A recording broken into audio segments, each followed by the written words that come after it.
ভাই সব থেকে বড় মুরগিটাই দিচ্ছি তাইলে।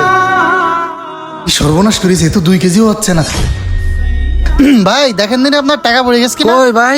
এইটা 500 গ্রাম। ভাই তাহলে অন্য কিছু দেখিলাম, এদিকে খেয়াল করেন দেখেন। দুর্বলা কি করছেন ফাও কথা? ভাই 347 টাকা হচ্ছে, আপনি 350 টাকা দিয়েন, আমি একবারে ড্রেসিং করে দিচ্ছি।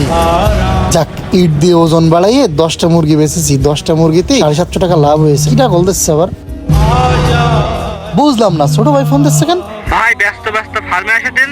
কেন, কি হয়েছে রে? ভাই গরমে তোমার মুরগি সব স্টক করে মারা গেছে। আচ্ছা ঠিক আছে, আমি আসতেছি এখনই। ভাই একটু দোকানের দিকে খেয়াল রাখেন দিনি।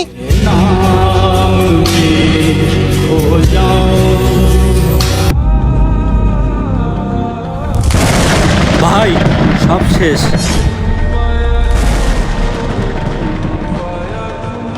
অতিরিক্ত লোডশেডিং এর কারণে মুরগিগুলো সব হিট স্ট্রোক করে মারা গেছে।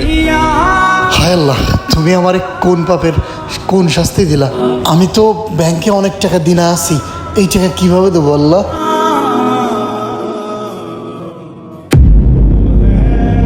তাহলে ঠিক আছে, মানুষ ঠকালে নিজেও একদিন ঠকতে হয়। ভাই তাহলে আপনি এখনো ওজনে কম দেওয়া বন্ধ করেননি? কি ব্যাপার নাইট সাহেব, আপনার আজকে দিনের ভিতরে ব্যাংকের টাকা পরিশোধ করার কথা ছিল না? আসলে স্যার, আপনার কিস্তির টাকা আমি দিয়ে দিতে চাইছিলাম, কিন্তু আমার ফার্মে কিছু মুরগি ছিল, মুরগিগুলো না স্যার গরমে মারা গেছে। এই থামেন থামেন, আপনি মহিলাদের মতন এরা মায়া কান্না কাঁদতেছেন কেন? আপনি আজকে দিনের ভিতরে ব্যাংকে টাকা জমা দেবেন। আপনার বাসার যে দলিল আছে আর আপনার যে জমি, এটা কিন্তু নিলামে উঠবে। বিষয়টা আপনি মাথায় রাখেন। স্যার গো, ওই জমি যদি নিলামে তোলেন তাহলে আমি আমার মা বাবা পরিবারে নিয়ে কোথায় থাকবো? আপনি কোথায় থাকবেন বা না থাকবেন সেটা তো আমার অফিস বুঝবে না। আপনি যেরকম ব্যাংক থেকে লোন নিছেন সেরকম আপনি টাকা জমা দেবেন, না হলে আপনার জমি নিলামে উঠবে। স্যার আমার একটা শেষ অনুরোধ, অন্তত কয়েকটা দিন সময় দেন। আপনার কোনো অনুরোধ আমি শুনতে পারবো না, অফিস যেটা বলবে সেটাই। আপনি পাছাড়ুন। ভাই এই জন্য তোমার আমি বলিলাম আরাম ব্যবসা বাদ দাও। হ্যাঁ রে মনি, আসলে আমি লোভে পড়ে গেছিলাম, মানুষ ঠকায় বড় লোভ হতে চাইছিলাম। অধিক লাভের আশায় মানুষের বিভিন্ন টেকনিকই ওজনে কম দিয়ে মুরগি বিক্রি করা শুরু করছিলাম। আমার লোভের কারণে আমার আজকে এই পরিণতি হয়েছে।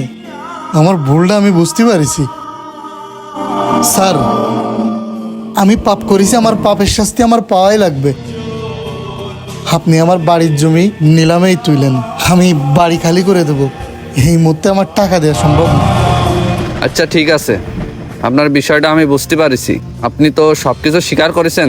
আমি অফিসে যে কথা বলে আপনাকে যদি একটু টাইম বাড়ানো যায় সে ব্যবস্থা করতেছি। অফিস কি আপনার কথা মানবে স্যার? কথা বলে দেখি অফিস কি বলে। স্যার তাহলে তো আমার জন্য খুবই ভালো হয় স্যার, আমি তাহলে আরেকবার রিকভার করার সুযোগ পেয়ে যাবো। আপনি লোন নিয়েছেন ব্যবসা করার জন্য, এখন আপনি লস করেছেন, এই জন্য কি ব্যাংক স্যাক্রিফাইস করবে না? অবশ্যই আপনার জন্য আমি চেষ্টা করব। তাহলে দেখেন স্যার। আচ্ছা ঠিক আছে। আসসালামু আলাইকুম। ওয়ালাইকুম আসসালাম। ভাই, মানুষ যদি দুনিয়ার বুকে কোনো পাপ করে ফেলে তাহলে সেই পাপের শাস্তি তার পাওয়াই লাগবে। সৃষ্টিকর্তা বা স্রষ্টার একটা বিধান আছে, যার শাস্তি তাকে বুঝিয়ে দেবে। আমরা আমাদের শাস্তি পেয়ে যাই, হয়তো আমাদের দেখার মতো চোখ নেই বলে আমরা বুঝতে পারি না।